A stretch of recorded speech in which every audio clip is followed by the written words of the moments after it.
Great to have you with us here on a very busy Wednesday night. These life-threatening storms moving in, the highest threat level for tornadoes and storms, multiple states. We're going to go live to Ginger Z in the storm zone with the forecast in a moment. But we do begin tonight with President Trump and his sweeping new tariffs announced just a short time ago on goods coming into the U.S. Economists say these are the highest tariffs on America's trading partners and our allies in more than a century, and they warn that Americans will see higher prices.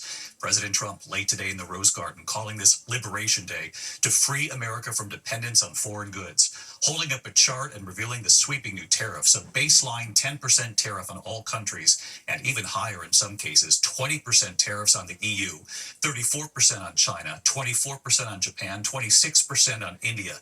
The president saying these are reciprocal tariffs, arguing you do it to us, we'll do it to you. But economists warn the tariffs on these goods coming into the U.S. will be paid for by businesses and stores bringing them in and then passing that cost on to consumers. Now, just before the announcement in the Rose Garden, the Dow closing up 235 points at 42,225. But soon after the president's sweeping tariffs were announced, take a look at the futures tonight. The Dow futures, the S&P 500, NASDAQ futures, all turning negative on the news. The forecast, of course, of what could be coming tomorrow. President Trump has acknowledged Americans could feel short-term pain here, but he argues it's necessary to bring manufacturing back. ABC senior political correspondent Rachel Scott was in the Rose Garden. She leads us off tonight.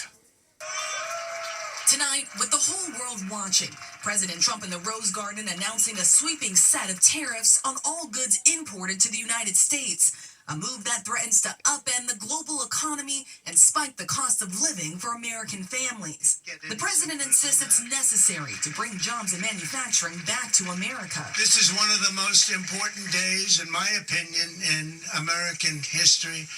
It's our declaration of economic independence. The president today declaring a national emergency, imposing a 10% tariff on all foreign imports. Roughly 60 countries, including some of America's closest trading partners, will face even steeper tariffs.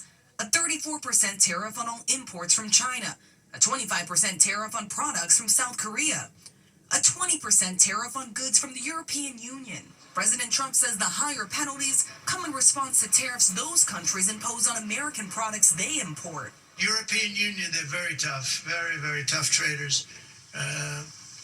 You think of European Union, very friendly. They rip us off. It's so sad. But economists point out tariffs on foreign goods coming into the U.S. are actually taxes paid by American businesses who pass on the cost to consumers by raising prices. Economists say these are the highest tariffs America has seen since the early 1900s. The trade wars that we saw leading up to World War II are part of what got us into World War II. And so that's why we've been trading more with each other and trying to bring down trade barriers over time to avoid some of the kind of pain that we experienced during the Great Depression. In the past, the president has acknowledged Americans could feel some short-term pain from his tariffs, but today no mention of the burden families could soon face, with prices expected to rise on everything from clothing to groceries, iPhones to cars. These tariffs are across the board. They're going to touch everything from going to the grocery store to going out to restaurants to even having to go to places like the movie theater and trying to have a little time off, because everywhere you go, there's some aspect that they have to import to do that. Take cars, for example. President Trump is imposing a 25% tariff on all cars and parts coming into the country. In Glendale, Wisconsin, I asked Patrick Cumro what it will mean for his car repair business. Will you have to raise prices for your customers? Absolutely. Yeah, absolutely. By how much? I guess the minimum is going to be 25% on all parts. Patrick worries his business will suffer if tariffs force him to raise prices on his customers. Their bill ultimately is going to be higher, and it's not getting us any more money. It's just taking from the customer and passing it through. But at the White House today, retired auto worker Brian Panabaker says even if it takes some time, this will lead to more manufacturing jobs. I don't think it's going to be that long, but we have to be patient and let it happen. So we're happy that the auto workers support what President Trump is doing. But on Capitol Hill, Democrats aware they lost the election in large part of grocery prices, tonight declaring Trump's policies are about to make things a lot worse. This is not Liberation Day, it's Recession Day in the United States of America. That's what the Trump tariffs are going to do. Crash the economy. So let's bring in Rachel Scott. She's live at the White House tonight. Rachel, on that point right there, the president has said in recent days that these tariffs could cause short-term pain for the American people. He argues it's necessary. And he's also said at different points that Americans will understand.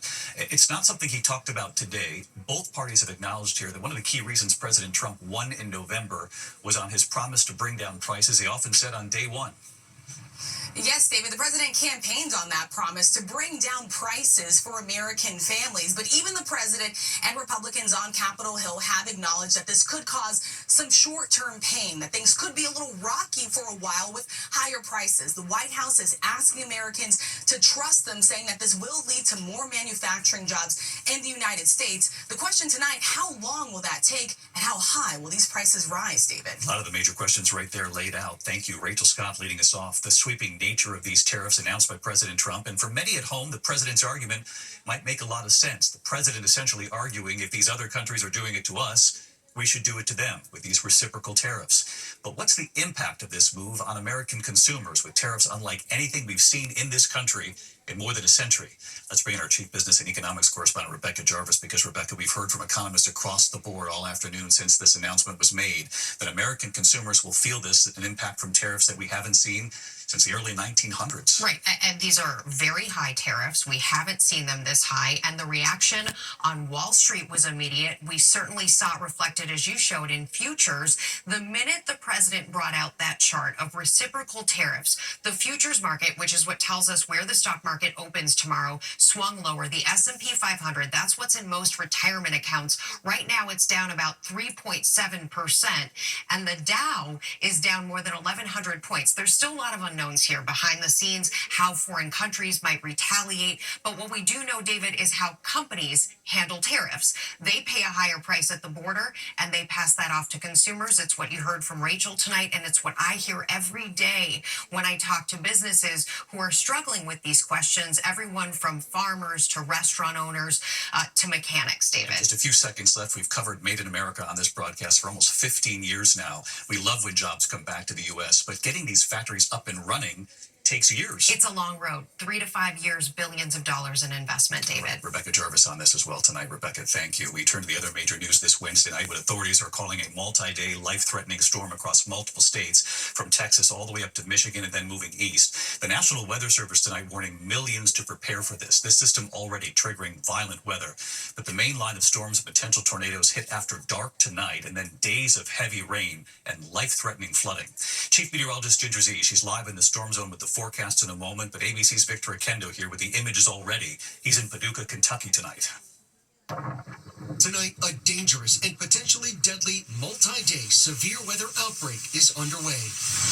Families in the heartland bracing for dangerous tornadoes and flooding so extreme, the National Weather Service is calling it a once-in-a-generation weather event. Please take shelter. This massive funnel spotted south of St. Louis near Potosi, Missouri this afternoon. This doorbell camera catching a pre-dawn transformer explosion as tornado-warned storms moved into Owasso, Oklahoma, just outside Tulsa. Torrents of rain inundating drivers. This neighborhood hit hard. Trees, fences, and multiple homes heavily damaged.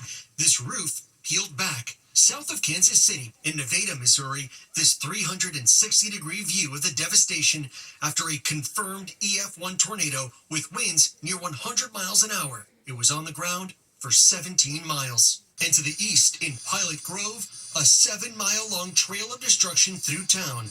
Authorities say it's a miracle no one was hurt. Kentucky Governor Andy Beshear warning families to be ready. We're really concerned about people's safety, especially in the overnight. And David, the governor declaring a state of emergency ahead of the storms. Here in Paducah, we are under a particularly dangerous situation, tornado watch, and that's followed with the strong possibility of flash flooding. The next few hours will be critical. David? Millions on the watch tonight. Victor, thank you. Let's get right to Chief Meteorologist Ginger Z. She's live in Memphis tonight, where they're under a tornado watch and a flood watch. And Ginger, as Victor just pointed out, this is widespread, multiple states. So take us through it. What are you most concerned about tonight? Yeah, this is a layered event for where the Mississippi meets the Ohio. That's who's in the crosshairs tonight and for the next couple of days. So we're in a particularly dangerous situation, tornado watch. But on the map there, you can see we are surrounded by warnings. Warnings mean it's imminent. So there are tornado warnings, some radar indicated, others have been confirmed, and then severe thunderstorm warnings within 10 miles of us here. So we're going to keep watching these cells out ahead of the main system, be our main concern in the next couple of hours, because they're in the perfect environment to start to twist and make long track tornadoes. That's why we're in a PDS tornado watch from Evansville down to Greenville, Mississippi. Time it out, we take that main line through here later tonight, say 9, 10, 11 p.m. in Memphis, but then we're clear of it for a bit. Before it starts bubbling back up along that stationary front, the thunderstorms are going to ride along it, and that's where we're going to have a big-time problem and why we have that PDS flood watch. You know, David, high-risk days for flooding don't happen often. Tomorrow we will have one. That's when we see 1/3 of the deaths in flash flooding. It's also where more 80% of the damage comes from. And I will just leave you with this. Nearly half of flash flood deaths in the next 4 days will come from within vehicles. So please turn around, don't drown. Yeah, people in their cars. We have to heed the warning tonight. Ginger, stay safe. You're there with the team, and we'll see you first thing in the morning on GMA. In the meantime, tonight to the emergency at the airport in Augusta, Nigeria. Thank you. Next year tonight, how much longer will Elon Musk have his role alongside President Trump? But sources are telling ABC News tonight that it comes after 2 election wins in Florida last night, but a major loss in Wisconsin where Elon Musk spent millions of his own money. Here's our chief White House correspondent, Mary Bruce. Tonight, sources tell ABC News Elon Musk's days as President Trump's right hand in the White House could soon be coming to an end. As a quote special government employee, Musk's appointment was only supposed to last 130 days, but there were hints Trump wanted to keep him on longer. The world's richest man and his Doge team have dominated the early days of the administration. This is the chainsaw for bureaucracy. But Musk's chainsaw approach to slashing jobs and government programs sparking anger at town meetings. Elon was going to be the main topic tonight, and he's going to continue to be the main topic tonight because we are all freaking pissed off about this. You're going to hear it and feel it. And causing frustration among cabinet secretaries. Overnight, voters in Wisconsin delivered Musk a firm rebuke, rejecting his choice for a state Supreme Court seat after the billionaire campaigned aggressively in the state and poured millions into the race. And now the president himself has been indicating Musk's time may be up. I think he's amazing, but I also think he's got a big company to run, and so at some point he's going to be going back. He wants to. Now, Musk's term would come to an end around the end of May, and despite those earlier suggestions that the president might want to keep him on longer, the White House tonight insists the president still supports Musk and the work he's doing. David. Mary Bruce, who was on the air with us this afternoon as well. Mary, thank you. When we come back to family tragedy at a ski resort in Lake Tahoe, Nevada, authorities say a 7-year-old girl was killed by a falling boulder at Diamond Peak. She was on a hillside near the base lodge when the large rock broke loose. When we come to the index, the New York Times tonight reporting Amazon has now placed a bid to buy TikTok, the popular app in danger of being banned across the U.S. if its Chinese owner ByteDance doesn't sell to a buyer approved by the U.S. government. Stay tuned. When we come back tonight, from Top Gun to Batman Forever to an unforgettable Doc Holliday, Val Kilmer tonight in his own words. Everybody said it would never last. Here we are. The farewell event continues with big guests and broken noses. Does it look okay? You wanted the blood on the outside of your nose, then you nailed it. The Connor's farewell event tonight on ABC. Funny tonight here, remembering actor Val Kilmer, his work, his personal battle, his humanity. Congratulations on Top Gun. Val Kilmer was one of Hollywood's most magnetic stars in the 1980s and 90s. Iceman and Top Gun. You guys really are cowboys. What's your problem, Kazansky? A leading man who could play a wide range of roles. You're everyone's problem. That's because every time you go up in the air, you're unsafe. His big break came in 1984 with the comedy Top Secret. My name is Nick. Nick? What does that mean? Nothing. My dad thought of it while I was shaving. 2 years later, playing opposite Tom Cruise in Top Gun. You can be my wingman anytime. There was a line in the movie that revealed the reason behind his nickname, Iceman. That's the way he flies, ice cold, no mistakes. He'd go on to play rock star Jim Morrison in the biopic The Doors in 1991.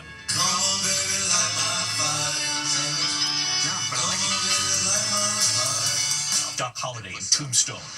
We started a game we never got to finish. Batman Forever in 1995. A man's gotta go his own way. My name is August Christopher. And a dozen different characters as a master of disguise in The Saint. What are you staring at? He would marry his co-star, actress Joanne Whalley, on the set of Willow. In 2014, he was diagnosed with throat cancer.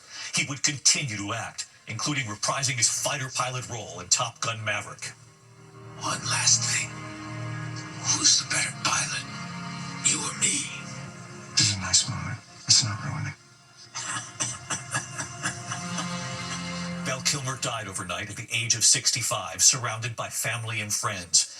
In a 2021 documentary, his son Jack, narrating for his father, who had lost his voice to cancer. In order to find each character, I've had to put a little bit of me in them and find a little bit of them in me. I have behaved poorly. I have behaved bravely. I have no regrets because I've lost and found parts of myself that I never knew existed. And I am blessed. What a body of work, and so brave in the end. I'll see you tomorrow. Good night.